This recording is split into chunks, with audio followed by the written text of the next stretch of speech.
So last Sunday, Pastor Jing discussed all about God's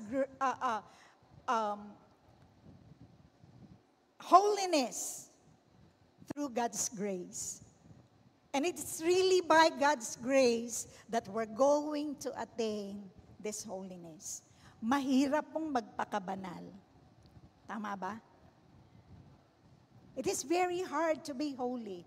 But last Sunday, Pastor Jing taught us about holiness, that it's only by His grace we're going to have it. So we will go on with this topic all about holiness until end of this month. So let's open our Bible in the book of 1 Thessalonians chapter 5, verse 23. 1 Thessalonians 5:23. Okay. I just get this New King James Version. It says, "Now may the God of peace Himself sanctify you completely, and may your whole spirit, soul, and body be preserved blameless at the coming of our Lord Jesus Christ." This is what Paul reminder to the Thessalonians. His request, his prayer, he said, may God Himself sanctify you completely. He said, completely, spirit, soul, and body. So, Paul wants us, actually hindi lang si Paul, si Lord mismo, God wants us to be holy. When I'm reviewing my teachings, napansin ko, parang September 2023, September 2024, ngayon September na naman, our topic is laging holiness. Holiness, righteousness. Sabi ko, Lord, tinataon mo ba? No. So, this month, we're going to discuss more about this holiness. So, God is requiring us to have a sanctified life. Okay. So, if we're going to look at it, what's the difference between sanctification and holiness? Because 1 Thessalonians chapter 5, verse 23, God is requiring us sanctification. So what's the difference? Anong kaibahan ng sanctification and holiness? Okay. So tignan natin. Sanctification is the process of becoming holy. A process of forming Christ-like character attained by God's grace. So ang sanctification, it is the process of becoming holy. When we accepted Jesus as our Lord and our Savior, we receive salvation by grace. Amen? May I see the hand of those who accepted Jesus as their Lord and Savior? Lahat tayo. Amen? That's the reason why we're here. We accepted Jesus as our Lord and our Savior. And by His grace, araw-araw, remember that song, binabago niya ako araw-araw, binabago niya ako araw-araw. Do you still remember that song? God is changing us every day. Tanungin mo yung katabi mo, anong nabago sa'yo ngayong araw na to? Hintayin mo ang sagot. At sige, tanungin mo ulit, meron ba? Baka wala kang maisagot kasi walang nabago. So, sanctification is the process. Okay? We're in holiness, so ang sanctification is a process to have this holy life. We're in holiness, it is the final result of the process. It is the goal that we, as Christians, have to reach. Sino po dito, isa sa goal niya, yung holiness ni Kristo, mapa sa Kanya. Taas ang kamay. Wow. Palakpakan nga natin si Lord. Palakpakan mo din yung katabi mo. Because that is one of His goal, to be holy. Amen? Pastor, ang hirap. Yes, I know. So, this must be our goal, holiness. Because that's God's command, be holy, for I am holy. It says, without it, no one will see the Lord. Okay? Without holiness, no one will see the Lord. Let's look Hebrews chapter 12, verse 14. Luke chapter 12, verse 14.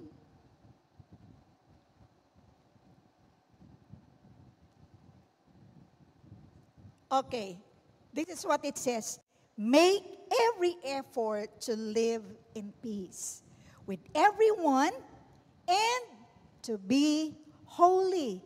For without holiness, no one will see the Lord. So in the book of Hebrews, again, Paul is reminding all the Hebrew to be holy. Why? Without holiness, no one will see the Lord. Kung walang kabanalan, hindi mo makikita si Lord. Sa maikling salita, hindi ka maliligtas. Hello? So it's not enough to be a simple Christian. It's not enough that you are just attending the church.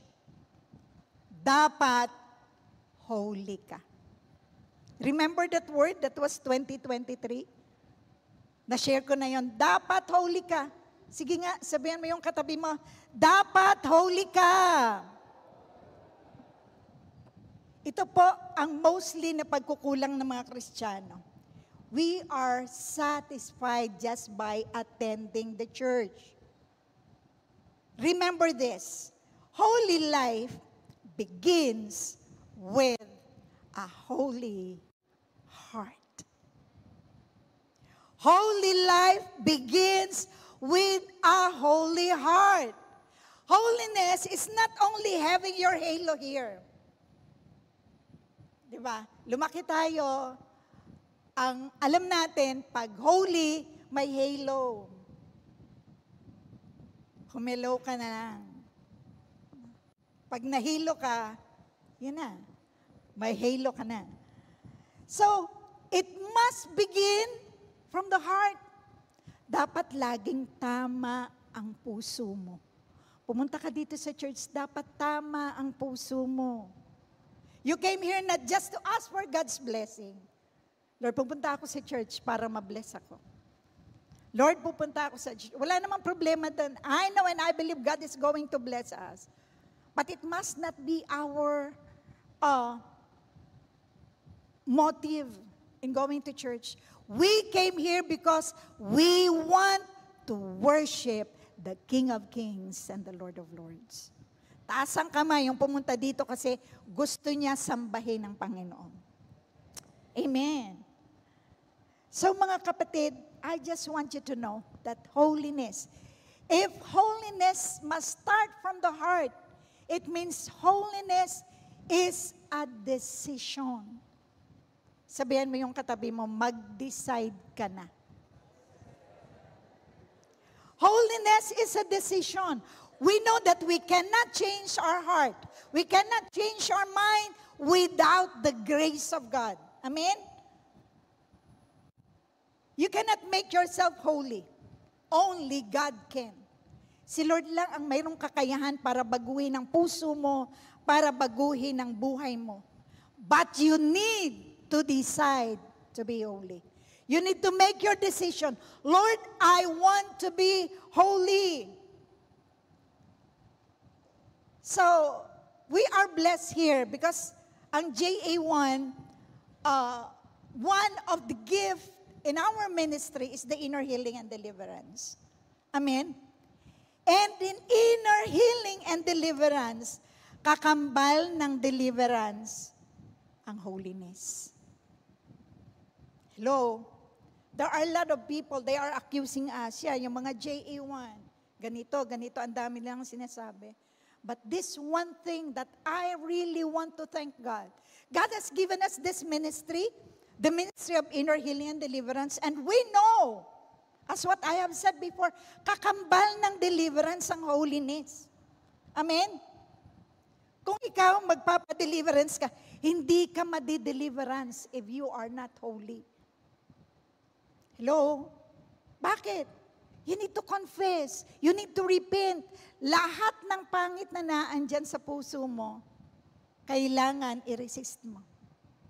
Or else, you're not going to receive your deliverance. Hindi ka makakaranas ng kalayaan mula sa Panginoon.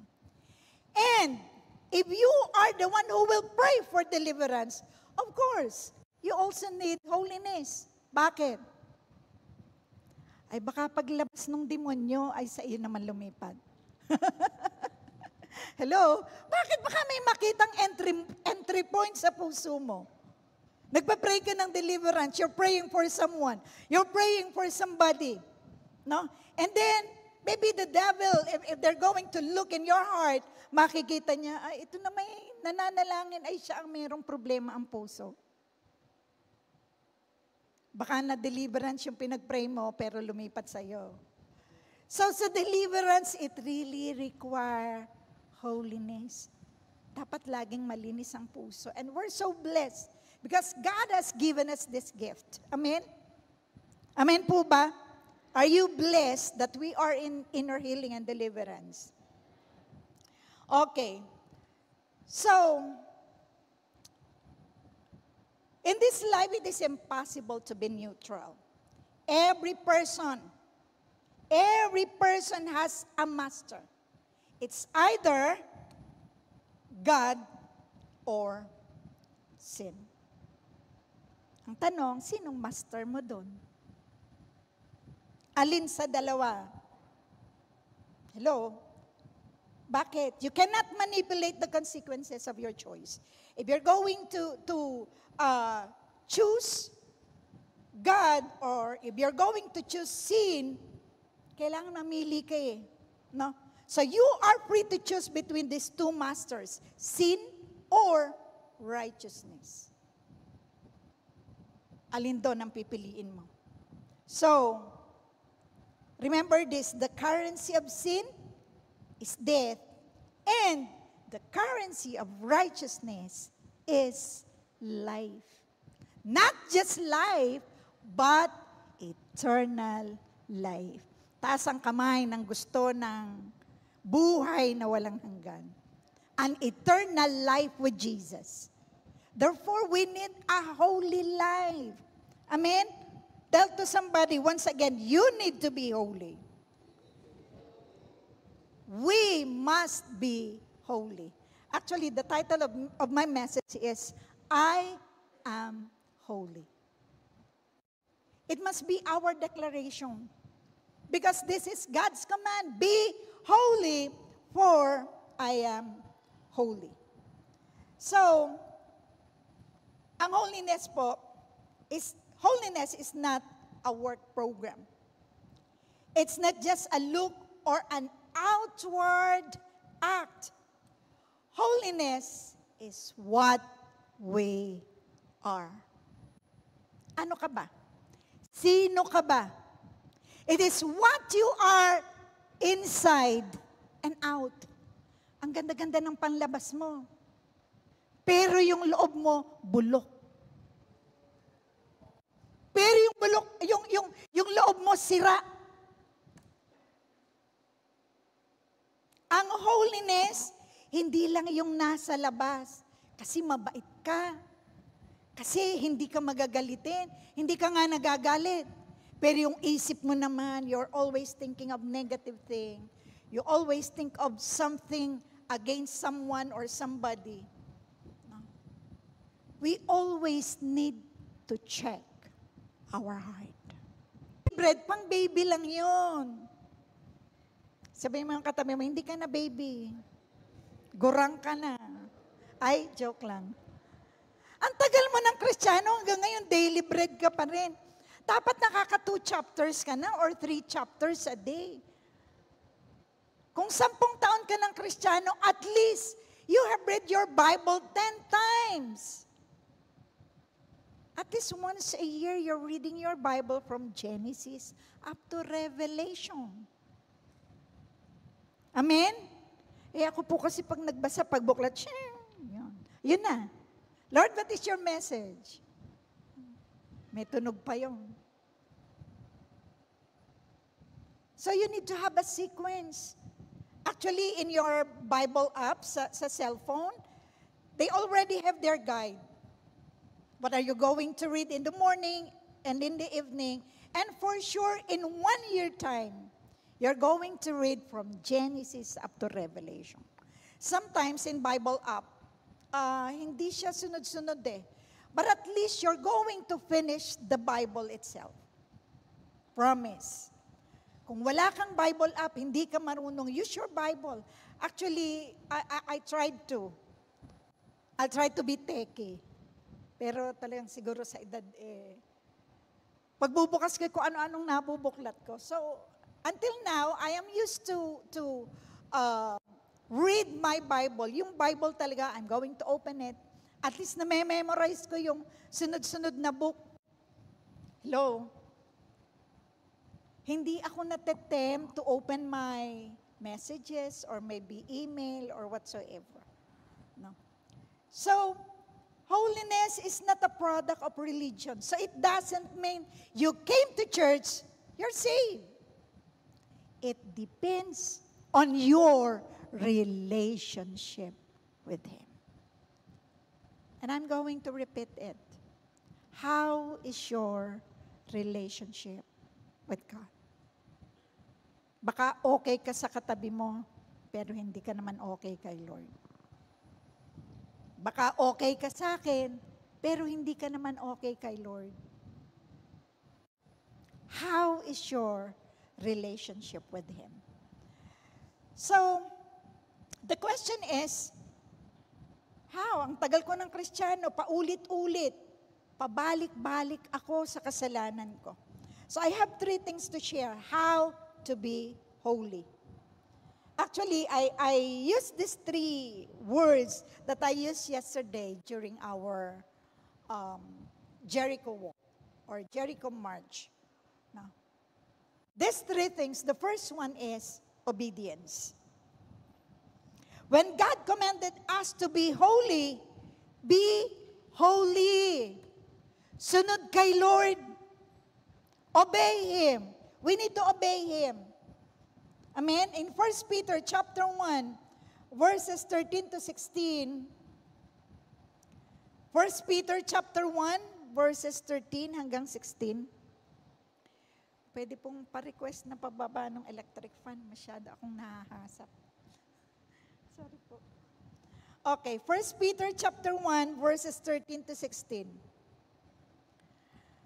Therefore, with minds that are alert and fully sober, set your hope on the grace to be brought to you when Jesus Christ is revealed at His coming. As obedient children, do not conform to the evil desire. Sabi po dito, do not conform to the evil desire you had when you lived in ignorance. But just as He who called you is holy, so be holy in all you do. For it is written, be holy because I am holy. Actually, this verse in verse 16, this is a command. Iniutos po ito ni Lord. Hello? He said, be holy because I am holy. Actually, in verse 15, as obedient children, do not conform to the evil desires you had when you lived in ignorance. Sabi niya, as obedient children. Tanungin mo uli ang katabi mo, masunurin ka ba? Sabihan mo ngayon, sunod na. Obey Him. We need to obey God. That's the first thing. For us to be holy, we need obedience. When He said, be holy, then be holy. Amen? Sabihin mo nga sa sarili mo, I am holy. Again, say it with all your heart, I am holy. Pastor Mark Driscoll said, when one generation tolerates a sin, the next generation will celebrate that sin. And then the next generation after that won't know it's a sin anymore. If we're going to tolerate sin, actually, it's not only the generation, even in ourselves. Pag nasanay kang ginagawa mo yung kasalanan na yon, mararamdaman, wala namang nangyari sa akin. Nothing happens when you did it. Parang nothing happens. Nagkasala ako, wala namang ginawa si Lord sa akin. As if, normal lang. So you're going to do it again. Okay lang naman pala. And then you do it again. Until such time you keep on doing it. You are actually practicing it. And feeling mo, okay lang. Hello? When we allow this generation, nung panahon namin, bawal. Okay. When we're still new Christians, this was during 80s. No? Nung panahon namin, when you're courting someone or somebody, sabi ko nga po, most of the time I'm sharing this, bawal sa amin yung donut. No? Hindi mahilig sa donut. Because during our time, during 80s, grabe ang holiness. Donut touch, donut kiss, donut. Ang daming donut noon. Ngayon, okay lang naman. Mag-boyfriend naman kami, mag-girlfriend naman kami. And that's the reason why, sa panahon ngayon, there are a lot of, Pastora, we're in Canada. Yes, I know. But even we're in Canada, we're still Christians. And nothing changed in God's command. Walang nagbago sa utos ng Lord. Be ye holy. So kung okay lang naman palang sex without marriage, sa Canada yun, yes, it is. But if we're going to look in God's command, it is not. So pili alin ang susundin mo. Utos ng batas o utos ng Diyos? Alin? Be holy. Sabi ni Pastor Mark Driscoll, if we're going to tolerate sin, the following generation, no? Hindi na nila malalaman, kasalanan pala yun. Bakit? We are used to it. And I'm warning you, tayo po bilang mga Kristiyano, ang kasalanan, kasalanan. Mabait naman si Lord eh. I know God can forgive me. When I ask for His forgiveness, when I repent, God is going to forgive me. Yes. But how many times are you going to ask for forgiveness? Repent, repeat. Repent, repeat. Paulit-ulit ka. I'm in the book of Leviticus, and if you're going to read it, God, there are a lot of laws. Apakaraming batas na nakasulat doon. I cannot memorize it. Those offerings na binibigay nila, those sacrifices, iba't ibang klase. Sabi ko, Lord, hindi ko mamimemorya. If I'm living in the Old Testament, abay, baka lagi akong bumagsak Sa dami. But praise God because we are now living by God's grace. Each and every one of us was forgiven. The Lord Jesus Christ died for you and for me. God has forgiven all our sins. But I warn you, in Leviticus chapter 26, that's the second to the last chapter of Leviticus. When you're going to follow God's command, grabe ang blessing. Hindi pa nauubos yung blessing mo last month. May kasunod ng blessing. Sinong gusto nun? Pero sabi nun, if you're going to obey my command, the blessing will pour out in our lives. But if not, grabe. Those following verses, if we're going to look at it, try to read Leviticus chapter 26. Grabe yung curse. Ang sabi doon, and I am going to pour out my wrath. Pastora, Old Testament pa yun. Palagay nyo ngayon, pag yung kasalanan mo paulit-ulit, hindi ka nagtatanda, walang gagawin si Lord. Hello? Yes, our God is a forgiving God. I know that.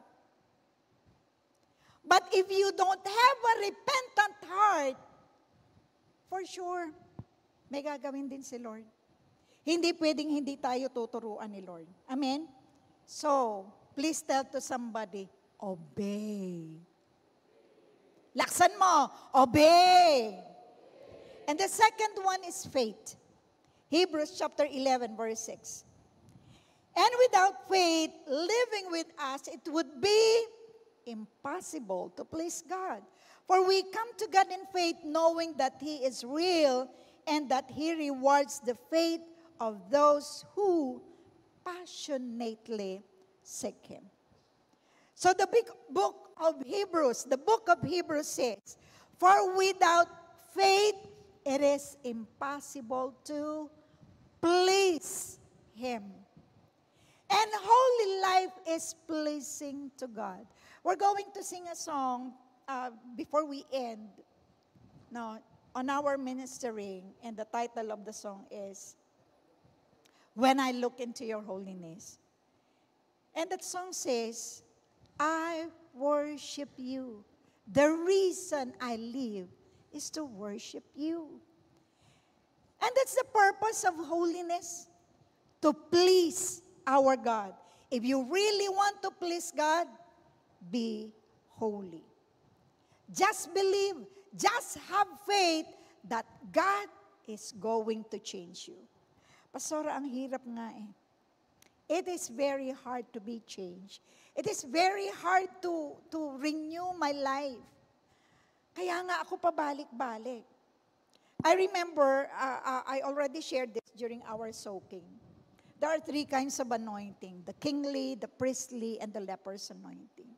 And you know what? The leper's anointing, you are being anointed by God. Maybe you are preaching, you are anointed by God. Or maybe you are singing, you are anointed by God. You are playing the instrument, you are dancing, or whatsoever you're doing for Him, you are anointed. God is anointing you.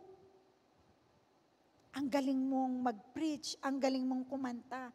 And yet, there is something in you, may sikreto ka, may tinatago ka, may kabulukan dyan sa puso mo. Maybe you're going to ask, but why God is anointing him? God is not anointing you because of you. God is going to anoint you because of Him. If you're going to preach His word, God will stand on His word. Why? It's not my word. It is the word of God. Ito'y salita ng Diyos. Hindi ko salita ito. And that's the reason why God is going to anoint me. Hello? Kakaintindihan po tayo. In the Bible, if you are a leprous, if you have leprosy, they're going to separate you. They're going to take you out of the city, and they're going to bring you out somewhere, I don't know. Parang nung nag-COVID lang, naka-quarantine. And you are not able to see anyone except the priest to test if you're already healed. Pagka merong nakahipo sa'yo o may nahipo ka, that person, kasama yun, maka-quarantine din siya. They are being set apart. So, yung leper's anointing, kumikilos ang Lord. It is because of His word. It is because of His promise. But I tell you, dapat hindi tayo manatili dun sa leper's anointing eh. We need to receive the kingly and the priestly anointing. Yung kingly anointing, meron siyang, ina-anoint po yun sa tenga. Because you know how to hear the word of the Lord. Taas nga po ang kamay. If you hear and obey the word of the Lord, you have that kingly anointing. May I see the hands of those people who hear and work on. You move on the promises and the word of the Lord. You follow the commands of God. So kailangan po umalis tayo doon. So we need to have that faith. Lord, I know you're going to change me. And someday I will be holy. And the last one is the significance of being holy. What's the significance of being holy? Why do I need to be holy? Actually, binasa na po natin kanina. Without holiness, no one will see the Lord. Hindi mo makikita ang Diyos. Hindi ka makakapasok sa langit unless you are holy. Wala pong kasalanan na makakapasok sa langit. Amen? In the book of Isaiah, chapter 6, verses 1 to 8. This is in the life of Isaiah. It was in the year of King Uzziah died that I saw the Lord. He was sitting on a lofty throne, and the train of his robe filled the temple. Attending him were mighty seraphim, each having 6 wings. With 2 wings, they covered their faces. With 2, they covered their feet. And with 2, they flew. They were calling out to each other, Holy, holy is the Lord of heaven's armies. The whole earth is filled with His glory. Their voices shook the temple to its foundations, and the entire building was filled with smoke. Then I said, it's all over. I am doomed, for I am a sinful man. I have filthy lips, and I live among a people with filthy lips. Yet I have seen the King, the Lord of heaven's armies. Then one of the seraphim flew to me with a burning coal. He had taken from the altar with a pair of tongues. He touched my lips with it and said, see, this coal has touched your lips. Now your guilt is removed and your sins are forgiven. Then I heard the Lord asking, whom should I send as a messenger to these people? Who will go for us? I said, here I am. Send me. So look at Isaiah. During that time, there are a lot of seraphims. No? Yung seraphims, the difference between the seraphims and the angels, ang seraphims, they only have 2 wings. Ang seraphims, they have 6 wings. Yung isa, they cover it with their face because they cannot obtain the glory of God. Yung isa, panglipad nila, and then yung isa, they cover their feet. So that time, Isaiah saw these seraphims.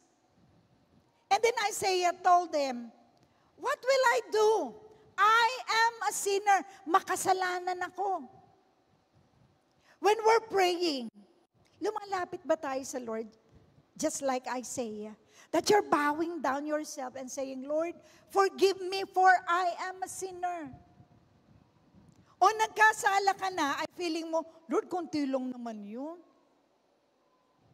Lord, ito lang naman yan. Alam mo yung nagkasala ka na eh, parang nagre-reklamo ka pa. Nagkasala ka na, ang dami mong pang-alibay. Look at Isaiah. He bowed down before God. Nandun yung seraphim actually. Anghel pa lang ang kaharap niya. But Isaiah bowed down and he repented, Lord, I am a sinner. Makasalanan ako eh. Paano tayong lumapit sa Lord? Paano tayong humingi ng tawad sa Lord, sorry ah. Ganun lang ba yun? Pag meron bang taong nagkasala sa'yo, they did something, and then say, sorry ah. Ano yun, ganun lang? Diba sometimes we need to show them they are really repentant of what they did. Parang yung, sorry ah, parang wala naman sa puso yata yun. Hello? Same with our God. Pag nag-repent ba tayo, pag lumapit ba tayo sa Panginoon, gaano tayo nagpapakumbaba na lumalapit sa Diyos? Para sa atin po, gaano kahalaga yung pagiging banal natin sa harapan ng Diyos? Are you okay na? Okay na akong ganito? Lord, baby Christian pa naman ako eh. Hanggang kailan ka magiging baby?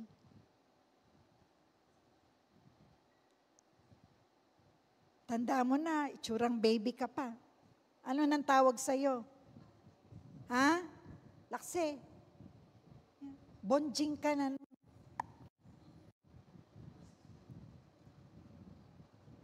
We need to act as a Christian.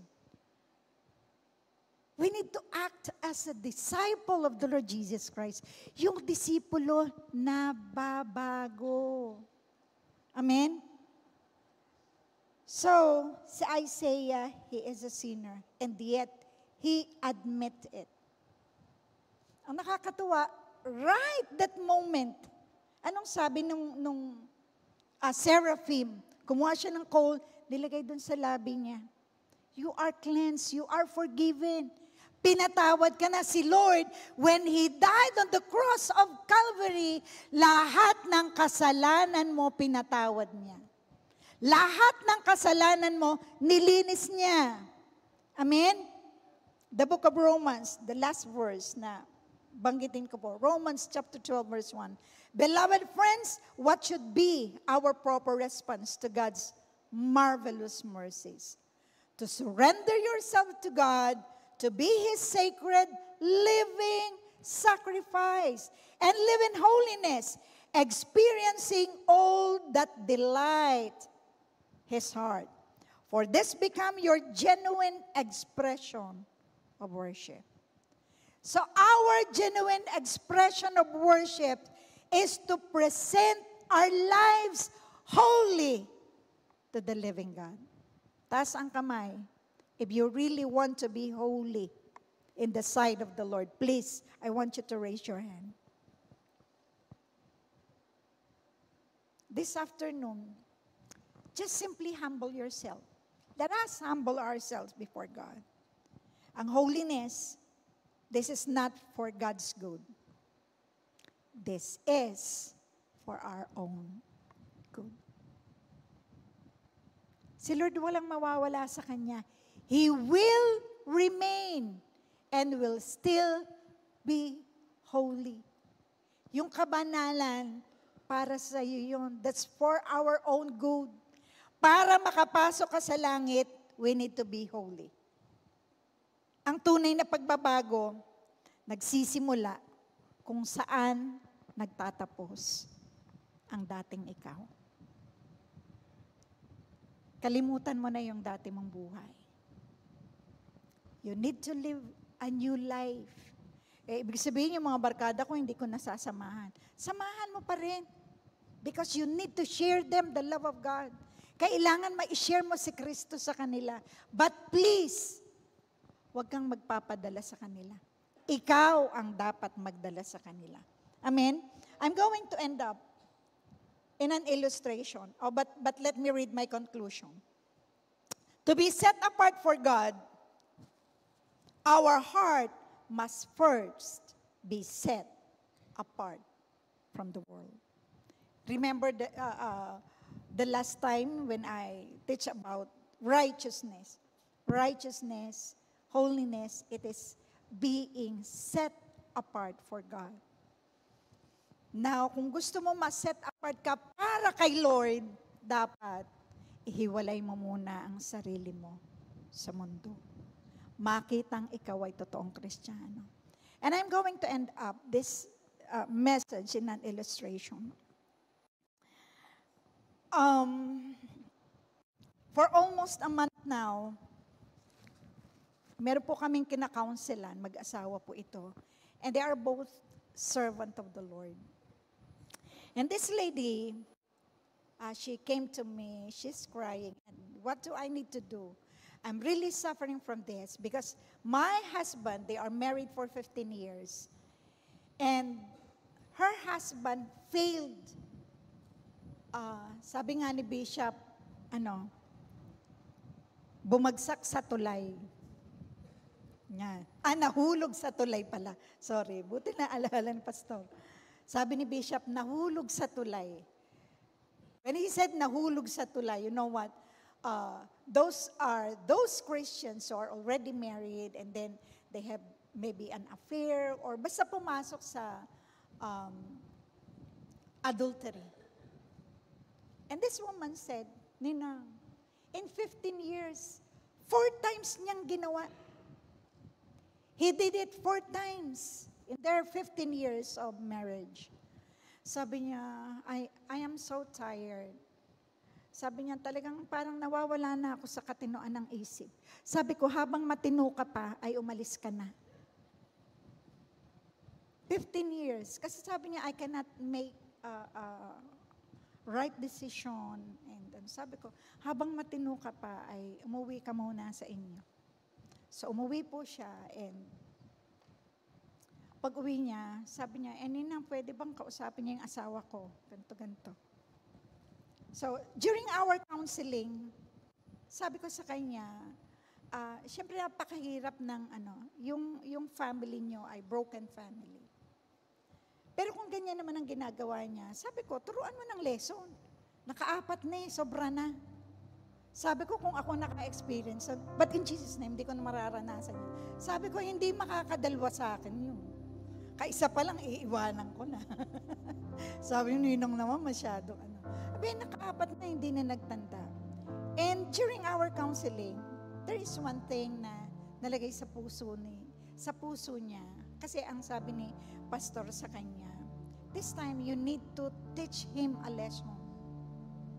Now, aalis ka sa bahay nyo, not because of anything, but for him to learn and ask him, sa ginagawa mo, palagay mo ba, papasok ka pa sa langit?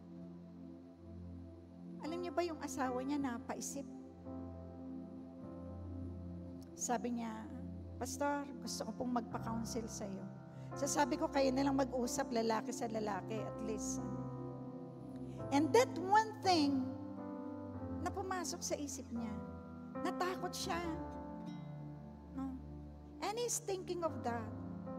If I'm going to keep on doing this, tatanggapin ka pa ba sa langit?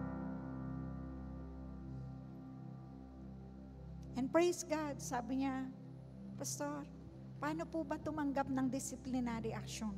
Kasi sa amin, disciplinary action, kakausapin lang ako, hindi ako tatayo, ganito. So sabi ko, di, bigyan mo ng sample ng papers na gagawin niya habang under siya ng disciplinary action, anong gagawin niya? And you know what? Natutuwa ako.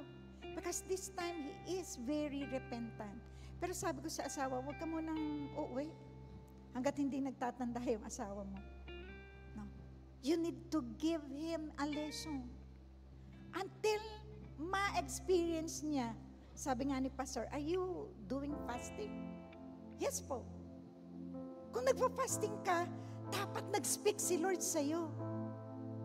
Tanungin mo nga yung karatig mo, kinakausap ka pa ba ni Lord? You need to hear a word from the Lord. Kasi baka mamaya, yung puso mo may kalyo na. Bakit? You are used to do such thing. Hindi ko po ito shinare para hindi nyo naman kilala at hindi ko rin ipapakilala sa inyo. But I don't know kung hanggang ngayon, there is something that until this time, you keep on doing it. Tanungin mo lang yung sarili mo. Kung patuloy mong ginagawa yan, papasok ka ba sa langit?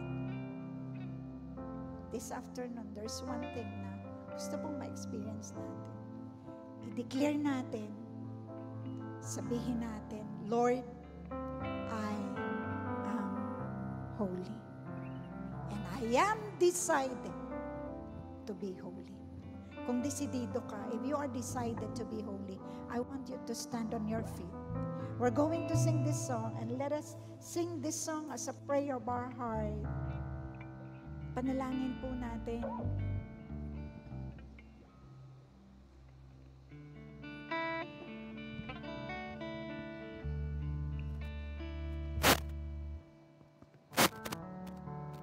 When I look into your holiness, As we sing this song, I want you to bow down your head and close your into your eyes. loveliness, when all things that surround become shadows in the light of you. When I found the joy of reaching your heart, when my will become controlling your love, when all things that surround become shadows in the light of you. Let this be our prayer. I worship you. Come on. Let us worship the King of Kings and the Lord of Lords. Let our lives, let our The song, reason I live hallelujah. is to worship you. Come on. Let everything that is in us worship Him. I worship you.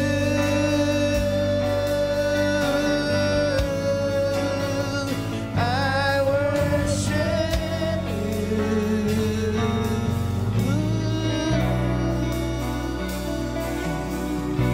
The reason I live is to worship. Come on with all your heart. Let's sing this song. When I look into your holiness, when I gaze into your loveliness, when all things that surround become shadows in the light of you. Come on, let's worship Him.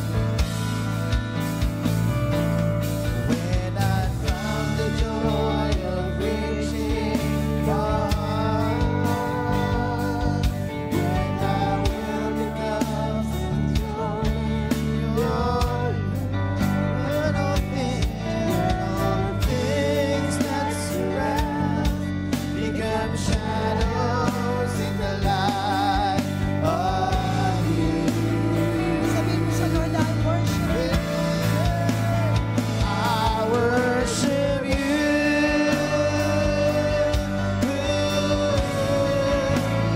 I worship you. The reason I live Come on, worship Him. In your soul, in your body, I worship you.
once again, the reason I live.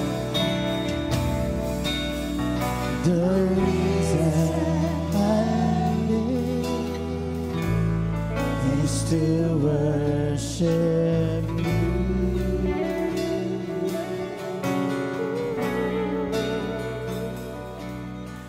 The reason I live is to worship you.